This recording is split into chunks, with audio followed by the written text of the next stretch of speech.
I've thought about these things long and hard over the past few weeks. I've talked with my members. I've listened to them. Above all, I've listened to my constituents. And what I've concluded is that on the issue of congressional earmarks, as the leader of my party in the Senate, I have to lead first by example. Nearly every day that the Senate's been in session for the past 2 years, I've come down to this very spot and said that Democrats were ignoring the wishes of the American people. When it comes to earmarks, I won't be guilty of the same thing. Make no mistake, I know the good that has come from the projects that I've helped support throughout my state. I don't apologize for them, but there is simply no doubt that the abuse of this practice has caused Americans to view it as a symbol of the waste and out-of-control spending that every Republican in Washington is determined to fight. And unless people like me show the American people they're willing to follow through on their small or even symbolic things, we risk losing them on the broader efforts to cut spending and rein in government. That's why today I'm announcing that I will join the Republican leadership in the House in support of a moratorium on earmarks in the 112th Congress. Over the years, I've seen presidents of both parties seek to acquire total discretion over appropriations. And I've seen presidents of both parties waste more taxpayer dollars on meritless projects, commissions, and programs than every congressional earmark put together. Look no further than the stimulus, which Congress passed without any earmarks, only to have the current administration loaded up with earmarks for everything from turtle tunnels to tennis courts. Contrast this with truly vital projects I've supported back home in Kentucky, such as the work we've done in relation to the Paducah gaseous diffusion plant in western Kentucky. Here was a facility at which workers for years were unaware of the dangers that the uranium at the plant posed to their health or how to safely dispose of the hazardous materials that were used there. Thanks to an expose about the plant in the 90s by the Washington Post, the danger was made known, and I set about forcing the government to put a cleanup plan in place and to treat the people who had worked there. Through the earmark process, we were able to force reluctant administrations of both parties to do what was needed to clean up the site and to screen the people who had worked there for cancer. These screenings saved lives, and they would not have happened if Congress had not directed the funds to pay for them. Another success story is the Bluegrass Army Depot, which houses some of the deadliest materials and chemical weapons on Earth. As a nation, we had decided that we would not use the kind of weapons that were stored at this site. And yet the federal government was slow to follow through on safely dismantling and removing them, even after we'd signed an international treaty that required it.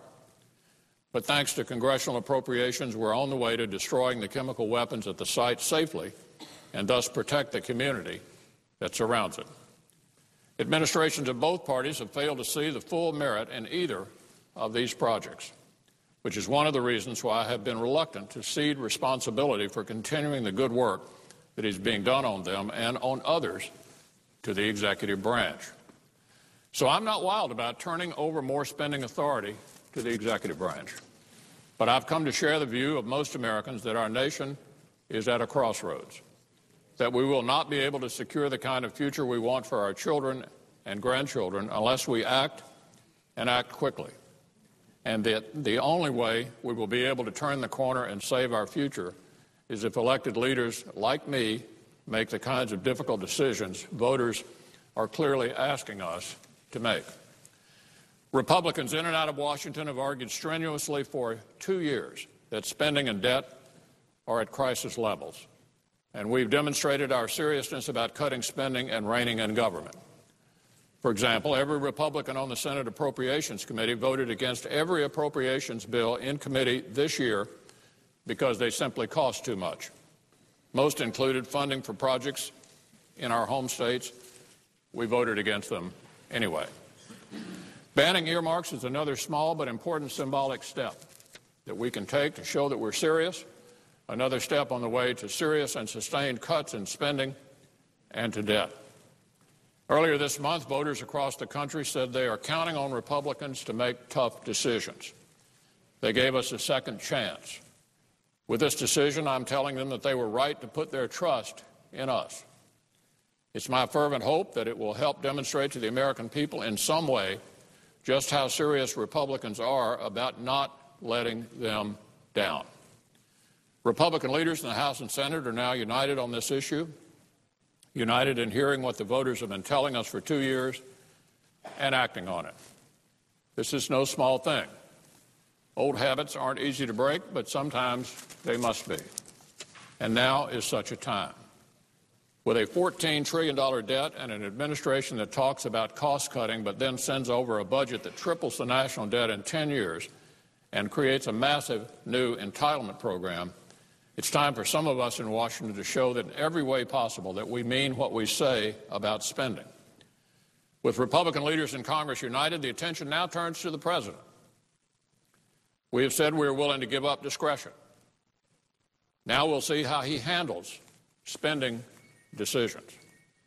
And if the President ends up with total discretion over spending, we will see even more clearly where his priorities lie. We already saw the administration's priorities in the stimulus bill that's become synonymous with wasteful spending that borrowed nearly $1 trillion for administrative earmarks like turtle tunnels, a sidewalk that led to a ditch, and research on voter perceptions of the bill. Congressional Republicans uncovered much of this waste. Through congressional oversight, we will continue to monitor how the money taxpayers sent to the administration is actually spent.